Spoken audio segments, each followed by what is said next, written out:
le lion et l'agneau. Et cela va parler d'un temps où le lion et l'agneau habiteront ensemble en paix. Ce soir, on va commencer par lire une lettre. Est-ce que vous êtes fatigué de ce monde fou? Est-ce que vous êtes en train de chercher la paix du cœur? Toute la violence et toute la pollution? N'y a-t-il pas de solution? Où pouvez-vous aller pour laisser tout cela derrière vous?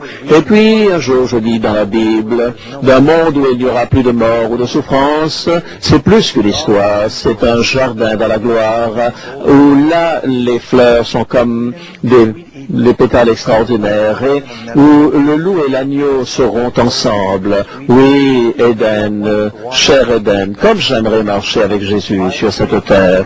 Près de l'arbre de la vie se trouve une rivière qui coule tranquillement et qui a une eau claire qui coule, et les fleurs qu'il a faites ne mourront jamais, car la splendeur de leur parfum remplira pour toujours l'air. Êtes-vous fatigué d'un monde où les cœurs sont durs, où il y a un jardin que vous pouvez avoir? Prenez Jésus par la main, il vous conduira vers cette terre, alors qu'il efface de vos yeux les larmes, le jour où il reviendra pour vous prendre à la maison, à Éden, cher Éden, là où l'agneau et le loup paîtront ensemble. Éden, cher Éden, comme j'aimerais marcher avec Jésus. Est-ce que c'est votre prière, ce poème que nous avons entendu? Nous allons essayer de faire notre meilleur ce soir. Seigneur, donne-moi la parole d'un ange. Aide-moi d'articuler. Je prie pour nos traducteurs qui sont en train de faire un travail extraordinaire pour pouvoir utiliser la parole, pour vous permettre de voir, comme nous pouvons humainement le faire, ce que Dieu a préparé pour ceux qui l'aiment.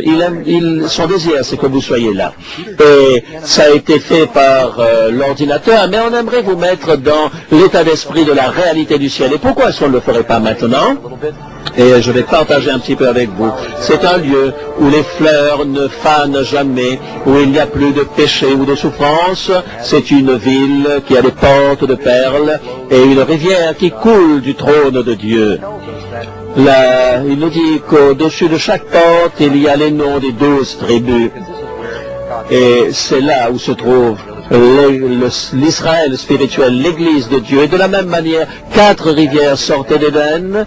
Eh bien, de ce trône de Dieu, une fleuve partira en cataractes qui vont irriguer notre planète. Et près de cette rivière, il y a le fruit de la vie qui donne l'immortalité. Cette ville existe aujourd'hui, mais il n'est pas ici sur cette terre. J'ai été vous préparer une place et je reviendrai pour... nous passerons 1000 ans à régner avec lui, et à la fin de ces 1000 ans, la nouvelle Jérusalem descendra du ciel d'auprès de Dieu et s'installera ici sur cette terre. En ce jour-là, ses pieds toucheront le mont des Oliviers, il le rendra saint, et c'est là que la ville s'établira définitivement avec Jésus.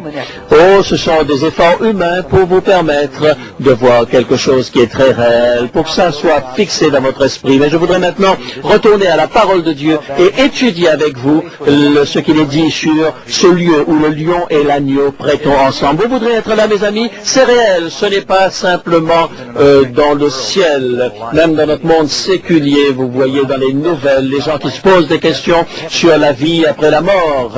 Est-ce qu'il existe un lieu qui s'appelle le ciel? Est-ce qu'il existe le paradis? Et si le ciel était ici et qu'on devait le faire ici même, quels sont les choix que nous avons pour pouvoir améliorer notre état sur cette terre? Ce n'est pas facile, mes amis. Rappelez-vous que nous sommes tous en phase terminale. Cette vie est courte. Notre vie ici, comme un temps, c'est une vapeur, c'est une ombre. Notre vie, la Bible nous dit, c'est comme l'herbe qui se lève le matin et qui le soir flétrit. Comparé à l'éternité, ce n'est rien du tout. La raison de cette vie actuelle, c'est de pouvoir vivre pour l'éternité. Dieu nous a créés pour que nous vivions éternellement. Et vous savez, l'homme a ce besoin au fond de lui-même, dans ce besoin qu'il y a même chez l'homme de chercher dans les étoiles. Y a-t-il quelqu'un au-delà? Est-ce que lorsque le premier cosmonaute est allé dans l'espace, Yuri Gagarin, quand il est revenu, il a dit, je suis allé dans l'espace, mais je n'ai pas trouvé Dieu. Aujourd'hui, ils ne le disent pas, ils ne le disent plus. Je suis fasciné par l'espace. Ça, c'est la station spatiale, et je fais... Alors, je voudrais là, si jamais il y a quelqu'un de la NASA qui nous écoute, leur dire que s'ils ont besoin d'un prédicateur pour prêcher dans l'espace, je suis prêt à monter dans leur station spatiale. Je ne crois pas que Jésus est en train va venir dans un objet volant non identifié. Et vous savez, maintenant on a une idée en regardant le cinéma de ce que c'est que les visiteurs de l'espace. Vous voyez, tous les visiteurs de l'espace ressemblent aux êtres humains. Une seule différence, c'est qu'ils sont plus moches que les humains. C'est ce que Hollywood essaye de faire. Mais en fait, les gens que nous allons rencontrer dans ces autres mondes, ce sera splendide. Regardez la variété de vie que nous avons sur cette planète. Vous croyez que Dieu a manqué des idées pour créer notre monde? Il y a des choses que Dieu a préparées, vous ne pouvez même pas les imaginer. D'autres formes de vie intelligente, et j'aurais aimé le rencontrer tout cela, mes amis, c'est réel. Voyons cette cité. Question numéro 1. Quel est l'architecte et le constructeur de cette cité de l'espace?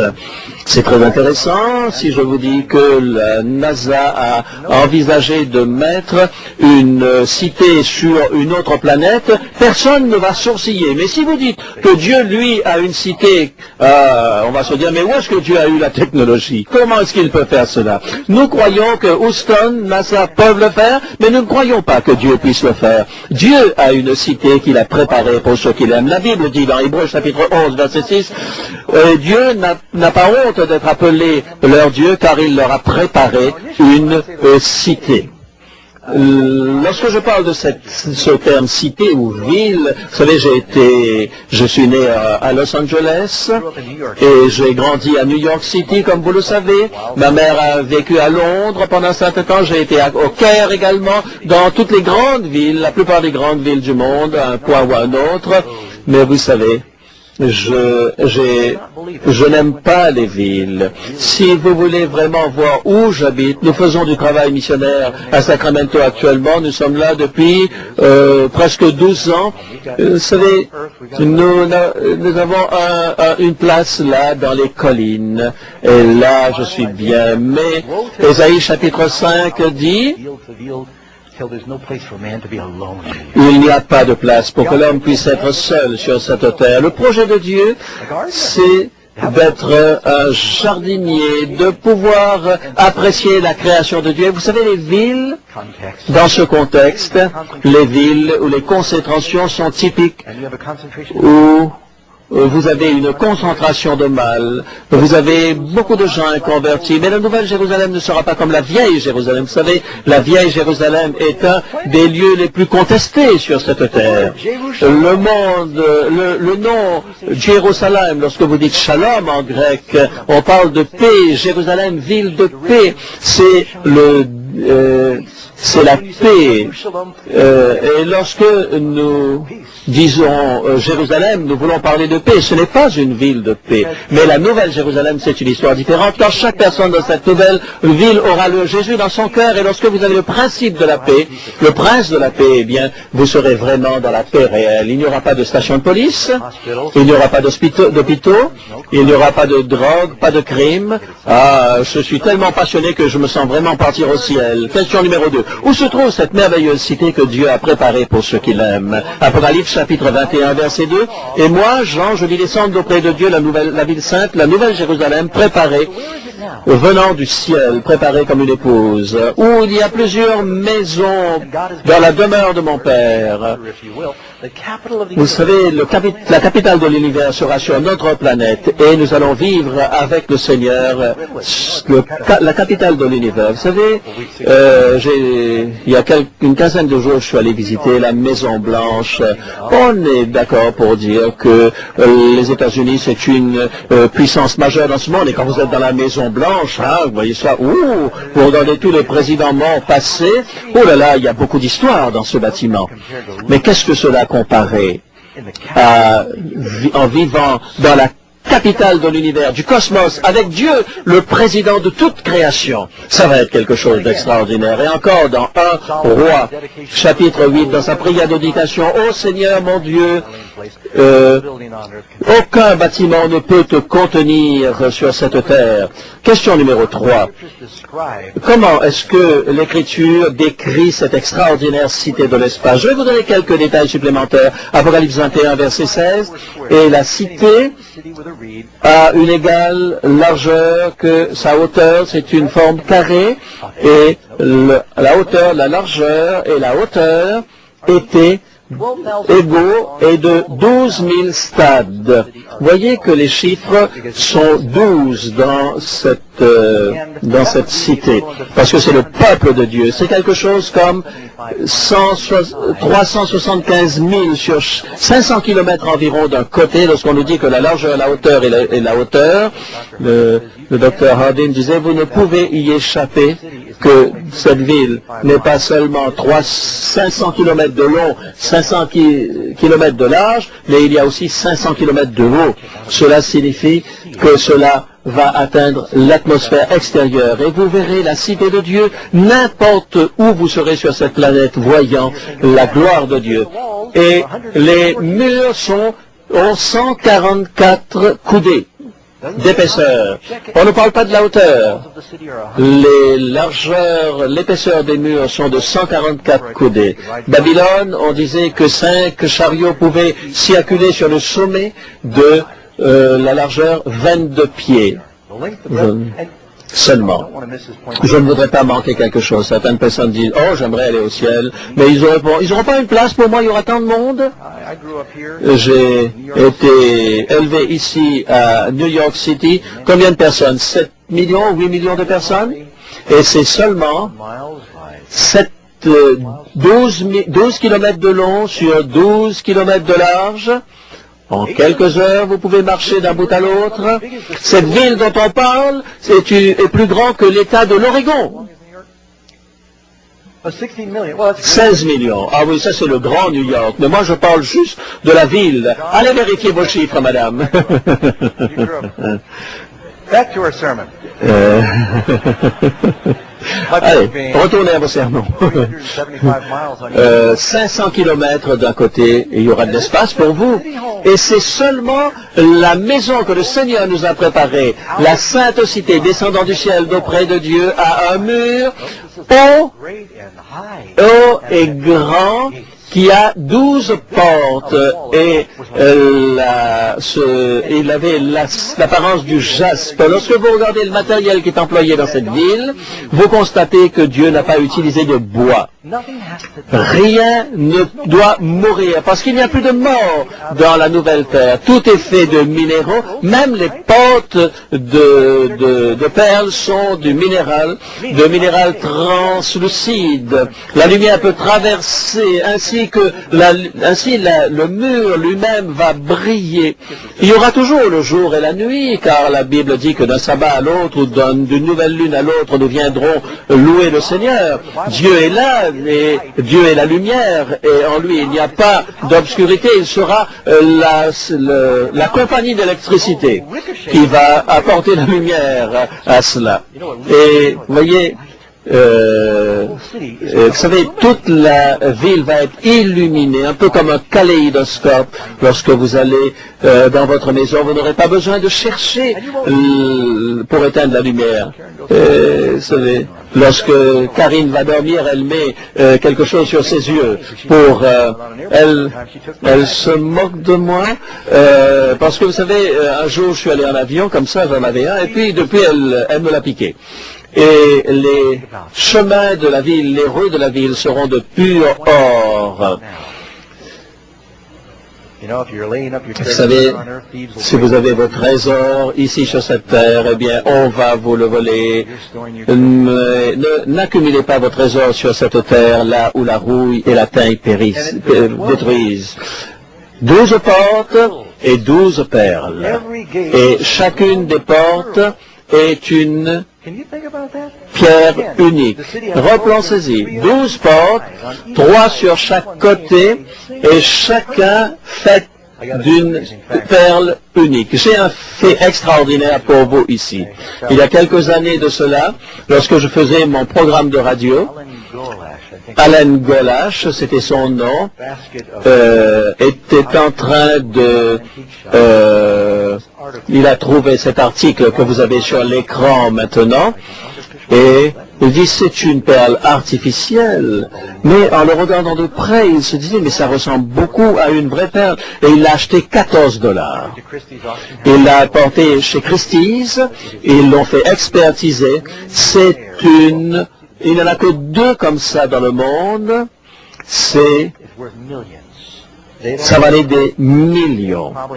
Ils ne le savaient pas. Probablement fait vers les années 1850. Oh, j'aurais aimé payer $14 et le transformer en quelque chose qui n'a aucun prix. Quel est le marchand sage qui trouve un trésor et qui vend tout ce qu'il a pour pouvoir acheter ce trésor? C'est un bel investissement. Et il vend tout cela pour ça. Le royaume des cieux est là, incomparable le ciel à ce qu'il y a sur cette terre. Il va tout acheter, tout vendre pour pouvoir acheter cela, nous est-il dit de cet homme sur la terre. Y a-t-il quelque chose de plus, d'ayant plus de valeur que le royaume des cieux? Quoi dans notre vie pourrait avoir plus de valeur que le salut? Réfléchissez quelques instants. Si je devais vous dire, vous pouvez prendre tout ce que vous voulez pour vivre. On va payer tout cela. Vous construisez votre maison de rêve. Et cela est très populaire parce que les gens disent, oh là là, comme j'aimerais avoir une maison comme celle-là. Alors supposez qu'on vous donne un chèque en blanc et vous pouvez construire la maison que vous voulez. Et supposez que vous pouvez aussi aller remplir votre garage de n'importe quelle voiture que vous voulez. Et supposez également que vous pouvez utiliser tout votre temps, pendant tout le temps que vous vivez là, il n'y aura rien à payer, et que vous avez un personnel qui sera à votre disposition sans rien payer. Hier, je vois quelques-uns qui disent, oh là là, je suis en train de nourrir votre convoitise. Enfin, il est dit, au bout de 6 mois, vous mourrez. Vous allez le faire? Alors, qu'est-ce que dans ce monde comparé à l'éternité? Même pas 6 mois comparé à l'éternité. Cette vie vaut la peine que l'on sacrifie l'éternité pour cela? Imaginez que je refasse ce scénario, alors les voitures, l'argent dans la banque, des serviteurs, tous les plaisirs possibles de ce monde, et vous pouvez vivre là pour l'éternité, tout seul. Est-ce que ça serait la même chose? Une des choses qui fait du ciel le ciel, c'est que nous serons tous ensemble. Nous serons avec ceux que nous aimons, nous serons avec Jésus. Retournons à notre ville. Les fondements de la ville et les murs sont garnis de pierres précieuses. J'ai un ami qui a fait des recherches sur toutes ces pierres précieuses. Il avait les noms des 12 tribus en haut des portes, sur le linteau de la porte, et le nom des 12 apôtres sur les fondements. Et il était en train de peindre cela, et il était en train de rechercher, et tandis qu'il peignait, il s'est rendu compte que cela ressemblait beaucoup à un arc-en-ciel. C'est l'alliance de Dieu. La cité est fondée sur l'arc-en-ciel de l'alliance de l'Éternel qui ne sera jamais détruit. N'est-ce pas une bonne nouvelle? Retournons aux rues. Les rues sont comme de l'or pur et ils sont comme de verre transparent. Vous savez, il y a différents niveaux de pureté dans l'or. Et vous savez, lorsqu'il est vraiment préparé, il finit par être pratiquement transparent. Cette ville, sur l'apparence de la cité, elle est comme une épouse préparée pour son époux. D'ailleurs, la gloire de Dieu, c'est le repas des noces de l'agneau. Le Seigneur Jésus vous aime infiniment plus que n'importe quel mari pourrait aimer sa femme. Et il veut vous bénir, vous surprendre avec des bonnes choses, à sa main droite, des plaisirs pour toujours. Ah, j'étais si content le jour où je me suis marié. J'ai voulu avoir une lune de miel spéciale. Et il y avait donc un voyage avec un plus beau bateau, le plus sophistiqué de l'époque. C'était l'Harmonie de Cristal, son nom. Et et dans le canal du Panama pour ma lune de miel. Et je voulais vraiment, ça a coûté beaucoup d'argent, mais je voulais avoir une chambre avec un balcon et mon ami a réussi à me faire avoir une classe supérieure et au-dessus de nous, il y avait la suite présidentielle et on est même allé le visiter parce qu'il n'y avait personne dedans et nous sommes allés là sur ce bateau extraordinaire. C'était tellement extraordinaire. Oh, je pouvais faire ça pour elle, j'étais tellement heureux. Alors, elle a perdu les photos pendant 10 ans, mais elle l'a retrouvée heureusement. On va les regarder pour nous souvenir ce qui s'est passé lorsqu'on était ensemble à ce moment-là. Et vous imaginez, Jésus va aimer son épouse plus que n'importe quel mari et fera n'importe... Et il veut vous donner des choses que vous ne pouvez même pas imaginer. L'apparence de la ville, elle était comme précieuse, comme le jaspe, comme une pierre précieuse. Jean qui essaye de trouver des mots pour raconter cela. La hauteur, la largeur et la hauteur sont égales. Certains artistes ont essayé de représenter cela. Et par exemple, peut-être c'est comme ça. C'est peut-être comme ça que les Égyptiens ont fait les pyramides. Et peut-être ça aura sa forme. Une chose que je sais, c'est que ce sera bien fondé et qu'il ne va jamais s'écrouler. Question numéro 4. Quelle caractéristique extraordinaire de cette ville majestueuse assure à chaque citoyen une vigueur et une jeunesse éternelle? Il y a une rivière qui coule du trône de Dieu, dit un cantique.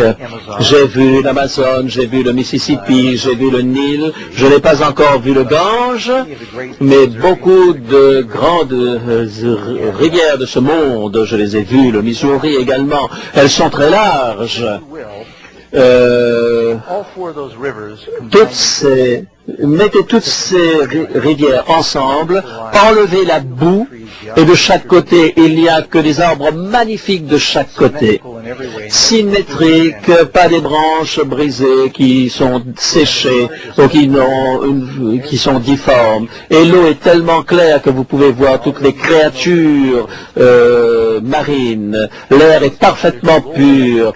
Et alors que vous vous approchez d'une cascade, rien de semblable au Niagara venant du trône de Dieu. Imaginez cette rivière, 15 000 de large, 25 kilomètres de large. C'est Dieu est celui qui fournit la puissance et ce fleuve fournit l'eau nécessaire à cette ville. Et toute la vie vient de l'eau. Et cette eau va couler des 4 côtés de la cité du trône de Dieu, comme cela sortait du jardin d'Éden, et va irriguer toute la planète. Ce qui est quelque chose d'extraordinaire, c'est qu'il est dit qu'au milieu de la ville, de chaque côté de la rivière, il y a un arbre de vie. Vous pouvez imaginer si la rivière est 25 km de large, peut-être même plus grand. Allez, je ne peux imaginer cela, Dieu. Vous pouvez l'imaginer. Si la rivière a 25 km de large et cet arbre est sur les 2 côtés, en quelque sorte, les racines vont en dessous de la rivière, que les branches vont au-dessus de la rivière. C'est une masse extraordinaire parce qu'il est dit que tous les rachetés vont manger de l'arbre de la vie. Il faudra beaucoup de fruits pour les racheter, n'est-ce pas? 12 fois par année. 144 fruits différents. Alors si vous n'aimez pas les premiers fruits, eh bien vous mangerez les deuxièmes. À moins qu'ils ne puissent manger de l'arbre de la vie, c'est comme ça qu'on peut vivre éternellement. Et le plan de Dieu, c'est que nous puissions vivre éternellement. Nous ne savons pas pourquoi les gens vieillissent, pourquoi ils sont malades et ils meurent. Vous savez, on pense que pourquoi les gens ne vivent pas plus longtemps que les tortues? C'était un poisson qui vivait le plus longtemps. Il y a des oiseaux qui peuvent vivre jusqu'à 80 ans. Dieu a prévu que nous puissions vivre pour l'éternité. Le péché est un ennemi. À la fin de notre programme, en passant ce soir, je vais avoir un moment de prière particulière parce que Jésus veut nous guérir dans cette vie. Nous voulons prier pour la guérison physique et aussi pour la guérison spirituelle, pour que nous soyons pour toujours avec le Seigneur. Les feuilles de cet arbre seront pour la guérison de la nation. Mais dites-moi, pourquoi est-ce que nous aurons besoin d'être guéris dans le ciel? Il n'est pas dit que ce sera pour la guérison des malades. C'est une guérison différente. Tout d'abord, je crois que chaque partie de cet arbre, vous pouvez manger les fruits, vous pouvez manger les feuilles. Mais alors que nous nous approchons de cet arbre et que nous sommes sous les feuilles de cet arbre, toutes les barrières qui nous divisent dans ce monde, les nations qui sont contre les nations, les royaumes contre les royaumes, tout cela disparaîtra parce que nous ne serons qu'une seule nation. Ainsi, les divisions des nations disparaîtront, seront guéries. Et au-delà de cela, il est dit dans Malachie chapitre 4, nous irons et nous grandirons. Et nous sommes des pygmées comparés à ce que Adam et Ève étaient. Et après la résurrection, je pense que nous allons avoir la stature du plan que Dieu avait à l'origine. En quelque sorte, nous avons été déformés par le péché. Je ne sais pas. Je sais en quelque sorte que nous allons pouvoir continuer de grandir pour atteindre ce que Dieu a désiré pour nous. Personne ne sera malade là. Est-il vrai, question 5, que cette cité merveilleuse va descendre sur cette terre? Oui, nous lisons Apocalypse chapitre 21 verset 2, et moi je vis descendre du ciel d'auprès de Dieu la ville sainte, la nouvelle Jérusalem, préparée comme une épouse qui s'est parée pour son époux. Je crois, avant que le Seigneur ne détruise la terre avec le déluge, Dieu aurait pu couper cet arbre de la vie. Il a dit, Adam, sors du jardin, je vais garder cet arbre. Et je pense qu'avant le déluge, Dieu a enlevé ce jardin. Dieu a créé toute chose, mais il a planté le jardin lui-même, ce jardin d'Éden. Ainsi, je crois que Dieu le surveille, le garde. J'assume qu'il est dans la cité de Dieu. C'est le Central Park de la Nouvelle Jérusalem, pour le comparer à New York.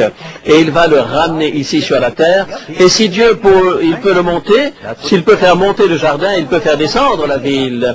Nous allons vivre ultimement après les 1000 ans. Ici sur cette terre, Dieu va réaliser son plan, car, est-il dit dans Matthieu chapitre 5, heureux les débonnaires, car ils hériteront la terre. Nous n'allons pas seulement vivre dans la ville, mais la Bible nous dit, voici, je crée de nouveaux cieux et une nouvelle terre, Ésaïe 65, verset 17.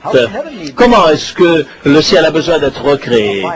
La Bible, dans le mot juif, qui est le mot grec, le mot juif, hébreu qui est employé ici, cela ne signifie pas seulement le ciel, ne signifie pas simplement là où habite Dieu, ça c'est le 3e ciel. On parle du 7e ciel. Non, ça c'est pas dans la Bible. Il n'y a que 3 cieux dans la Bible.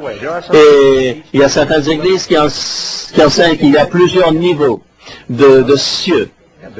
Et selon votre comportement, eh bien, vous allez dans les différents niveaux du ciel. Ça, c'est malheureux, c'est pas vrai, c'est pas biblique. Il y a 3 cieux, parle la Bible. Le ciel signifie d'abord l'atmosphère, là où sont les oiseaux, là où il y a les nuages, et c'est là où se trouve la pollution. Ces cieux que nous voyons, Dieu a séparé dans la Genèse l'eau d'avec les eaux, et le 3e ciel, c'est la capitale de l'univers, c'est là où Dieu habite, c'est le paradis. Ainsi, Dieu va faire de nouveaux cieux, une nouvelle terre, ça veut dire que la terre et son atmosphère va être changée. Qu'est-ce qui va se passer pour les pécheurs et le péché? C'est ce que nous avons étudié dans le millénium. Vous vous souvenez, lorsque la Nouvelle Jérusalem descend, les méchants ressuscitent à ce moment-là, à la fin des 1000 ans. Ils sortent de leur tombeau. Ils n'avaient pas ressuscité lorsque Jésus est arrivé. Ensuite, il va y avoir... donc ces nations vont se réunir sous la conduite de Satan, et à ce moment ce sera le grand jugement. Dieu va faire descendre le feu du ciel sur les méchants qui vont attaquer la ville sainte, et ce feu va les dévorer. Et tous ceux qui sont les orgueilleux vont disparaître, et ils seront détruits par le feu. les choses seront nouvelles, et ce sera comme de chaume sous nos pieds, comme de la cendre sous nos pieds. Qu'est-ce qui va brûler? Washington DC et toute la planète. Cette planète sera purifiée totalement. Vous comprenez pourquoi il faut que les murs soient aussi épais. Il faut que ce soit isolé contre ce qui va se passer à l'extérieur. C'est pour ça que 216 pieds d'épaisseur. Et la Malachie dit, vous sortirez et vous foulerez sous vos pieds la cendre, ils seront comme du chaume, les méchants.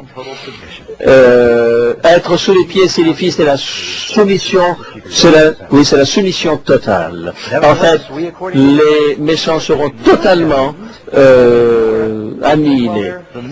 2 Pierre 3, verset 13 nous dit, nous attendons selon sa promesse de nouveaux cieux et une nouvelle terre où la justice habitera. Le Seigneur nous offre sa justice maintenant afin que nous puissions habiter à ce moment-là dans la ville de la justice. Question numéro 7. Quelle est la promesse rafraîchissante et extraordinaire que Dieu fait au peuple qui franchira les portes de son royaume nouveau? Lorsque vous pensez à toutes les choses merveilleuses dans le ciel, qu'est-ce qui vous passionne véritablement? Moi je pense, ce que j'aimerais, c'est que je ne serai plus en quarantaine sur cette planète, mais je pourrais être dans tous les mondes, voyager partout. Oh, je voudrais, comme dit le cantique, aller partout. On peut imaginer tout cela. J'aimerais par exemple parler au patriarche. J'aurai quelques chants pour eux, mais la meilleure chose, c'est que Dieu lui-même sera au milieu de cette cité, au milieu de nous. Nous allons voir Dieu face à face, comme le chant le dit. Ne serait-ce pas quelque chose d'extraordinaire? Le Seigneur en personne va vivre au milieu de nous. Oh Seigneur, dit Jésus, je prie qu'il soit avec moi là où je suis. Vous pouvez comprendre pourquoi les agneaux, les méchants s'enfuient loin de la présence de l'agneau, parce que le Seigneur Jésus sera au milieu d'eux.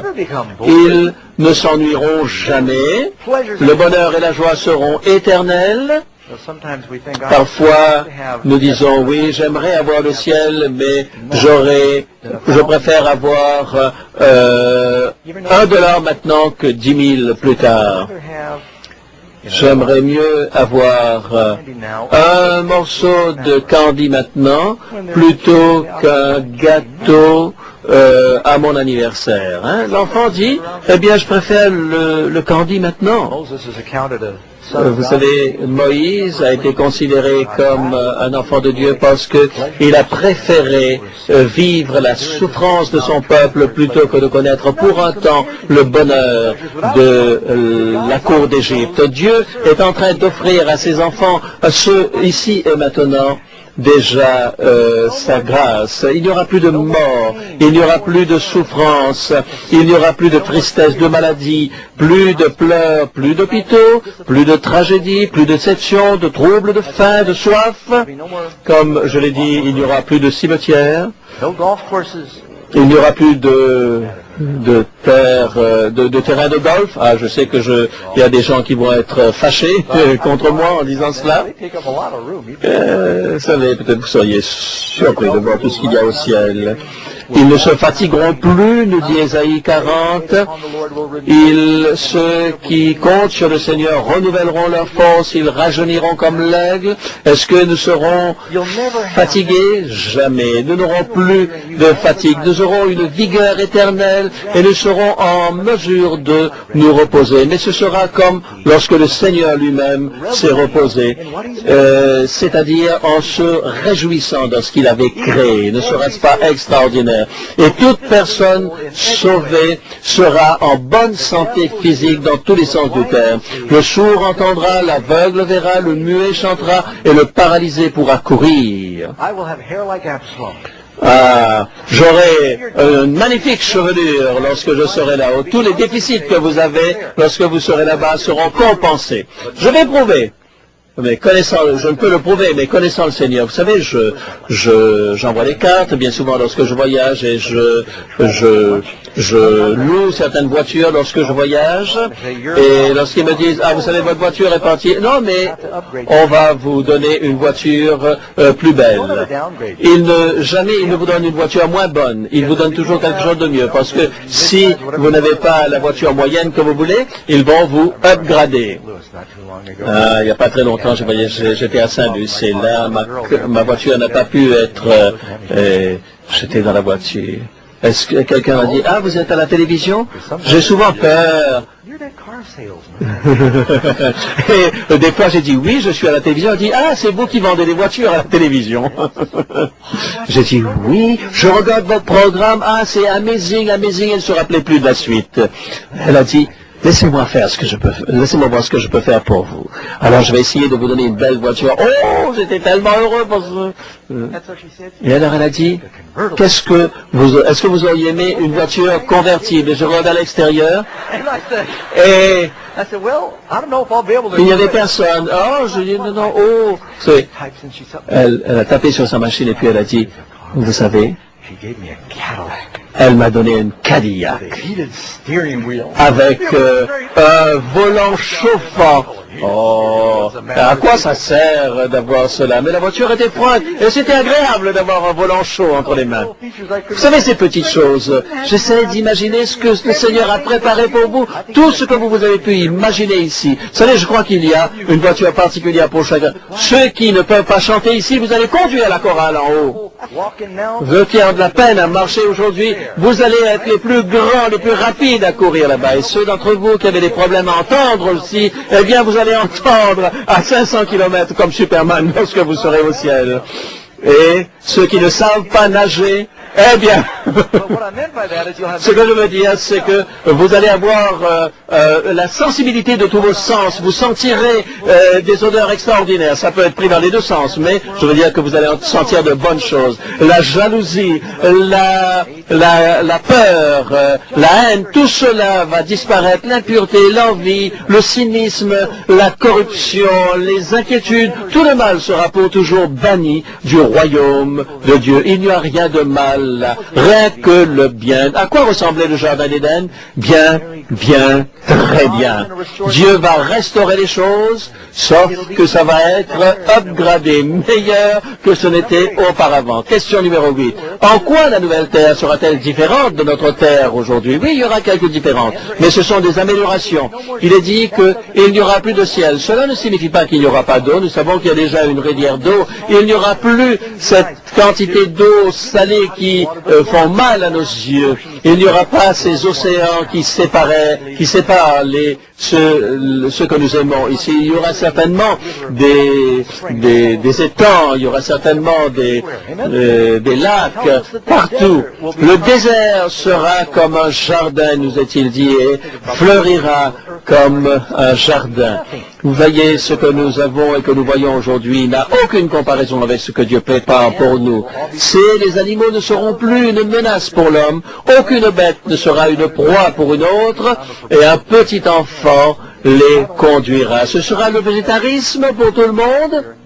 Vous serez en meilleure santé maintenant. Vous savez ça, que c'est une bonne chose. C'est pas seulement la Bible qui le dit, c'est scientifique. Les gens le savent que c'est une meilleure alimentation. Mais en plus de cela, je suis en train de m'habituer au menu du ciel. Nous n'allons plus tuer des animaux. On n'aura plus donné des noms aux animaux. Big Nuggets, Big Mac, Buffalo Wings.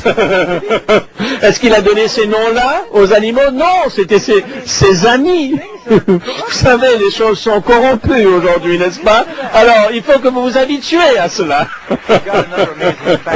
J'ai un autre fait merveilleux pour vous. Est-ce que vous vous souvenez de ce livre qui s'intitule Le Petit Tyke? C'est un livre écrit dans les années 1970. Vous savez, c'était une lionne qui tuait ses petits dans un zoo. Et voilà qu'elle a eu d'autres petits. Elle essayait de tuer son son petit en le lançant vers les barres, et ils ont réussi à le prendre. Alors ils lui ont donné à une famille, la famille Resmore, et ils étaient dans la vallée cachée, ils habitaient là, ils donnaient soin près de Seattle à ces animaux, et ce petit animal a commencé à grandir, et ils ne pouvaient pas lui donner à manger de la viande, ils ne voulaient pas manger de la viande. Il y a quelque chose d'anormal, mais elle continuait de conduire, et tout ce qu'il y avait comme végétaux et tout ça, ce petit lion mangeait tout cela, et ils ont mis un petit peu de sang dans son lait, eh bien, elle ne le mangeait pas. Vous savez, il y a des images de ce lion ici avec un agneau, et là vous voyez ici, on lui donne de la viande dans une boucherie, elle détourne sa tête. Par contre, lorsqu'on lui donne de l'herbe avec un agneau, elle le mange. Là, c'est extraordinaire, un lion végétarien, vous pouvez imaginer cela.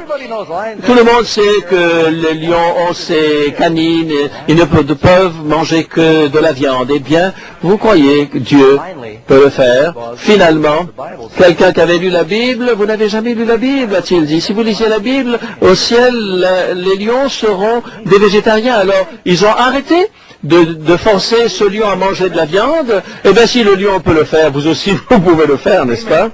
Amen. Ça, c'est un bon point, ça. Point numéro 2. Il n'y aura plus de malédiction.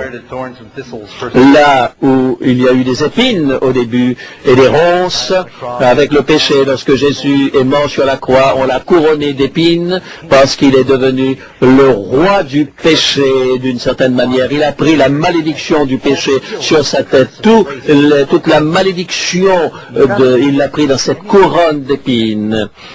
Et il y aura plus là. Est-ce qu'il y aura des moustiques là-haut? J'espère pas. J'espère qu'ils seront plus intelligents qu'ils ne le sont maintenant et qu'ils ne se vivront pas du sang. Il n'y aura plus de violence d'aucune sorte dans cette nouvelle terre. Et on n'aura pas besoin de portes et de fenêtres parce qu'on n'aura rien à cacher. Et vos amis qui vont voler en entrant dans votre maison? Oh, ça va être quelque chose d'extraordinaire. Il n'y aura plus de violence d'aucune sorte, et rien de souillé ne se trouvera sur la nouvelle terre. Si nous voulons garder notre corps comme le temple du Saint-Esprit, alors nous devrions le garder de choses souillées. Dieu vous donnera la grâce de le faire. Ne vous découragez pas, chers amis. Ça m'a demandé du temps pour quitter la cigarette. Vous savez, si vous arrive de quitter la cigarette et de reprendre, eh bien, arrêtez encore une fois, arrêtez à nouveau. Mais je n'ai jamais abandonné. Le Seigneur ne va pas abandonner lui. C'est vous qui avez tendance à abandonner parce que vous croyez qu'il n'est pas capable de vous pardonner, mais sa grâce surpasse tout. Alors si vous ratez, si vous recommencez 20 fois, revenez, il vous donnera à celui qui vaincra 7 fois dans l'Apocalypse, Jésus le dit, et vous croyez qu'il va dire, maintenant c'est plus possible de gagner? Non. Jésus le dit toujours, vous pouvez être toujours celui qui gagne. Question numéro 9. Il y aura-t-il des enfants dans le royaume des cieux? Si oui, vont-ils grandir? Oui, dans Zacharie, chapitre 8, verset 5. Et les rues de la ville seront remplies de jeunes garçons et de jeunes filles jouant dans les rues. Maintenant, quand les enfants vont dans la rue, nous avons peur. Cet après-midi, notre fils Steven est joué à l'extérieur. Et vous savez, il y a un complexe d'appartements. Et on est un petit peu inquiet parce que on se pose des questions par rapport aux gens, des gens dangereux qu'il y a dans ce monde, mais aussi parfois des autres enfants. Et quand on sera au ciel, allez, va jouer dans les rues. Va jouer dans les rues. Allez, va jouer dans les rues d'or. Question numéro 10. Lorsque nous serons réunis avec nos bien-aimés dans le ciel, est-ce que nous nous connaîtrons les uns les autres? Est-ce qu'on va se reconnaître? Est-ce qu'on va le reconnaître grâce à ces... Vous savez, la vie sera meilleure qu'elle n'était ici. Est-ce qu'on va reconnaître les gens avec leurs rides? Non. Eh bien, même si on n'a pas de rides à ce moment-là, on va vraiment se reconnaître les uns les autres. Chacun se connaîtra. Aujourd'hui, nous voyons comme au moyen d'un miroir, d'une manière obscure, mais alors nous verrons face à face. Aujourd'hui, je connais en partie, mais je connaîtrai comme j'ai été connu.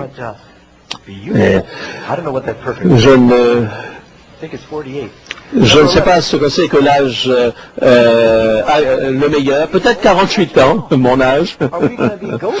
Question numéro 11 nous dit, est-ce que les gens seront bien réels, faits de chair et d'os dans le ciel? Quel est le type de corps que Jésus est arrivé? Quand ils ont vu Jésus, ils s'étaient terrifiés parce qu'ils croyaient de voir un esprit, et Jésus a voulu que les choses soient claires. Pourquoi est-ce que vous vous inquiétez, vous êtes troublés? Regardez mes mains et regardez mes pieds. C'est bien moi, touchez-moi et voyez, un esprit n'a ni chair ni os comme vous voyez que j'ai. Et vous savez, il a essayé pour insister sur le fait qu'il avait un corps alors qu'il ne le croyait pas et qu'ils étaient dans l'étonnement. Il leur dit, avez-vous quelque chose à manger? Et ils lui présentèrent du poisson rôti et un rayon de miel. Et il l'a pris et il a mangé devant eux pour mettre en évidence le fait qu'il était bien vivant. Est-ce que c'était juste quelqu'un qui flottait dans les nuages? Non. Lorsqu'il est monté au ciel, il est parti avec ce corps. Et lorsqu'il est monté au ciel, ce même Jésus qui est monté au ciel, il reviendra de la même manière que vous l'avez vu allant au ciel. Amen. Il faut que j'aille très vite. Nous avons étudié tout cela. Ce même Jésus reviendra. Quel type de corps? Philippiens chapitre 3, verset 20. Jésus-Christ changera, transformera le corps de notre humiliation en le rendant semblable à son corps de gloire, le pouvoir qu'il a de s'assujettir toutes choses. Question numéro 12. Comment, à quoi les justes seront-ils occupés dans le royaume des cieux?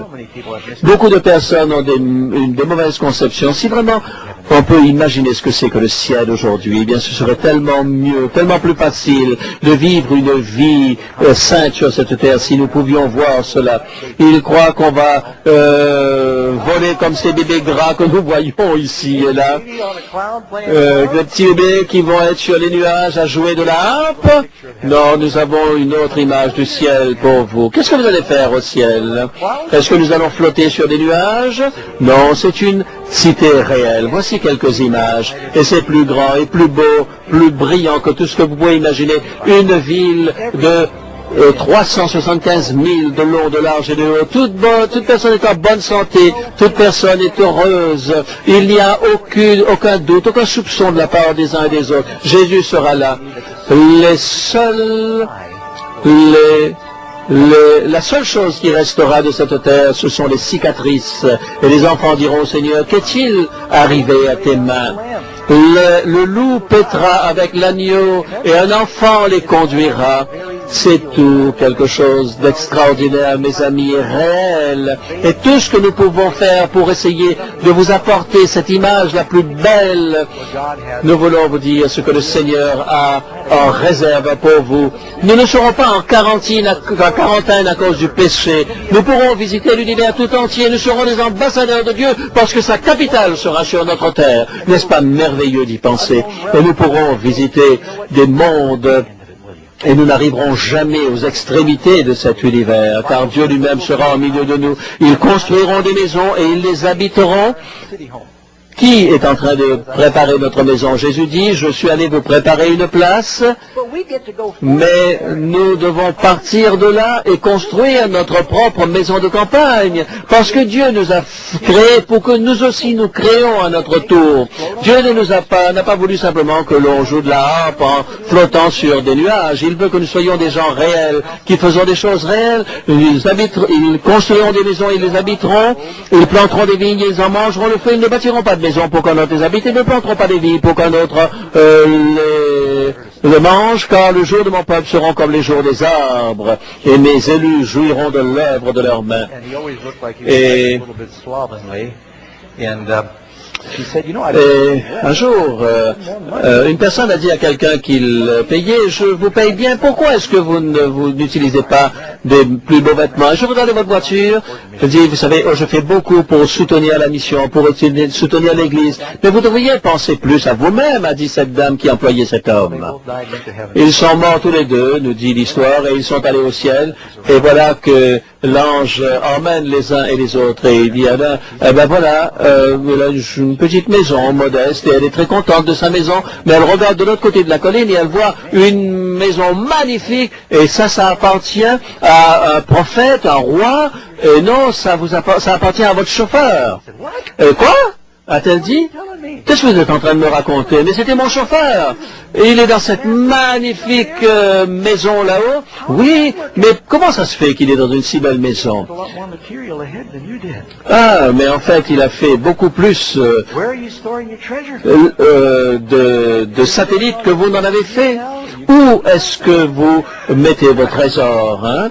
Eh bien, si vous êtes dans une petite maison ici, vous devez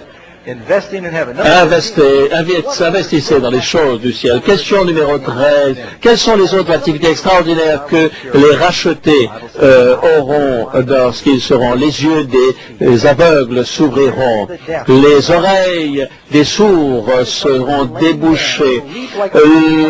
Celui qui est paralysé pourra sauter. La langue des muets éclatera en chant d'allégresse. Il ne se fera ni tort ni dommage sur ma montagne sainte. Le loup et l'agneau paîtront ensemble. Un petit enfant les conduira.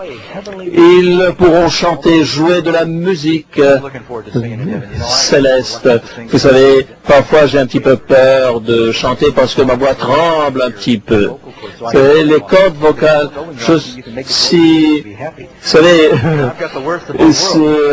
le problème c'est que j'ai une bonne oreille et une mauvaise voix. Alors je sais quand je chante faux. C'est vraiment désagréable. Quand vous chantez faux et que vous ne le savez pas, vous pouvez chanter vraiment et faire autant de bruit que vous voulez. Mais pour toujours, nous pouvons chanter de nouveaux chants et nous pourrons visiter nos bien-aimés, les patriarches, les prophètes, etc. Il y aura des réunions bénies dans le ciel. S'il y a des bienheureux, de vos bien-aimés que vous aimeriez revoir, je vous ai dit suffisamment de ma vie. Vous savez, mon grand-père juif croyait en Jésus. Et j'ai prié pour lui, je lui ai dit au revoir, il dit, Dougie, je vais te voir au ciel, je te verrai là-haut, je vais mourir demain, le jour de son anniversaire. Effectivement, il est mort le jour de son anniversaire, le lendemain, et je le verrai dans un corps glorifié. Mais ça, ce sera spécial. Certains d'entre nous avons perdu des enfants. Karen et moi, nous avons mis notre fils qui est mort dans un accident de chantier dans la tombe. Et je sais, j'ai montré les images une fois dans une rencontre comme cela. Je vois un ange qui est en train de donner son enfant à une maman. Quelqu'un m'a dit, est-ce que vous pourriez me donner une photo de cela? J'ai perdu 2 de mes enfants. Il y aura là une rencontre, des rencontres absolument extraordinaires. Et on dira, ah oui, j'aimerais parler à David. Qu'est-ce que c'était lorsqu'il était devant Goliath? Est-ce qu'il a tremblé? J'aimerais parler à Abraham et lui demander, comment cela c'était lorsque Dieu t'a dit, prends ton fils et sacrifie-le. Nous allons avoir beaucoup de questions. Nous allons voyager, explorer, sans jamais nous fatiguer dans le cosmos. Pas de limite de vitesse, 45 000, 55 000, pas le son, la vitesse du son, pas la vitesse de la lumière. Nous voyagerons à la vitesse de la pensée, la vitesse à laquelle les anges voyagent. Vous savez, nous nous réunirons, Dieu lui-même et le temple, et qui sera le prédicateur dans ce temple? Nous entendrons la parole de Dieu. Qui d'entre vous aurait aimé vivre à l'époque de Jésus, aurait aimé vous asseoir au pied de Jésus, comme Marie l'a fait pour entendre Jésus parler? Lorsque vous serez dans le ciel, vous pourrez vous asseoir au pied de Jésus, il vous enseignera, il prêchera. Oh, j'aimerais passer un temps avec Jésus, il y aura tant de monde. Non, vous avez des milliards d'années pour pouvoir avoir votre tour, pour être seul avec Jésus. Et vous aurez un temps de qualité ininterrompu. Je vais à un rendez-vous dans 3 milliards d'années avec vous, juste vous et moi. Et vous allez être heureux d'attendre ce temps-là pour être avec lui. J nous dit, nous allons étudier les animaux au ciel, Ésaïe chapitre 40, verset 31. Lorsqu'aujourd'hui vous avez besoin d'un microscope, vous savez, lorsque vous regardez ce que Dieu a fait, vous allez voir une perfection partout. Et vous verrez le génie de Dieu, créateur de Dieu. Et votre esprit ne pourra jamais s'arrêter de remercier le Seigneur pour toutes les choses qu'il a faites. C'est ce que Dieu avait prévu pour Adam et Ève, qu'ils puissent être dans le jardin, se dire, waouh, c'est extraordinaire. Et chaque fois que vous direz, louez le Seigneur, waouh, c'est ce que cela voudra dire. La Bible nous dit que Dieu va chanter et lui chantera juste. Nous entendrons chanter les anges. Vous savez, ensuite il y aura le silence et Dieu va chanter. Et vous savez ce que sera extraordinaire? Est-ce que le langage humain peut décrire les gloires que le Seigneur a préparées pour nous? Nous ne pouvons même pas l'imaginer. Dans 1 Corinthiens chapitre 2 verset 9, l'œil n'a point vu, l'oreille n'a point entendu, et il n'est pas monté au cœur de l'homme ce que Dieu a préparé pour ceux qui l'aiment. C'est quelque chose d'extraordinaire que vous ne pouvez imaginer. Est-ce que ça vaut la peine? Quoi dans ce monde vaut la peine de sacrifier la vie éternelle avec Jésus? Les plaisirs, vous allez sacrifier cela pour les plaisirs mauvais de cette terre. Ce serait si malheureux. Ce sera comme un jeune qui dit, je préfère avoir une voiture Matchbox, une petite voiture, plutôt que d'avoir une magnifique Ferrari. Vous savez, sacrifier la vie éternelle avec Jésus pour des choses qui ne durent pas. Il y aura, car les petites afflictions de ce moment, regardez comme c'est bien dit, car nos légères afflictions du moment produisent pour nous, au-delà de toute mesure, un poids éternel de gloire, parce que nous regardons non point aux choses visibles, mais à celles qui sont invisibles. Vous savez, vous avez un petit peu de plaisir sur cette terre, après vous êtes malheureux pendant longtemps.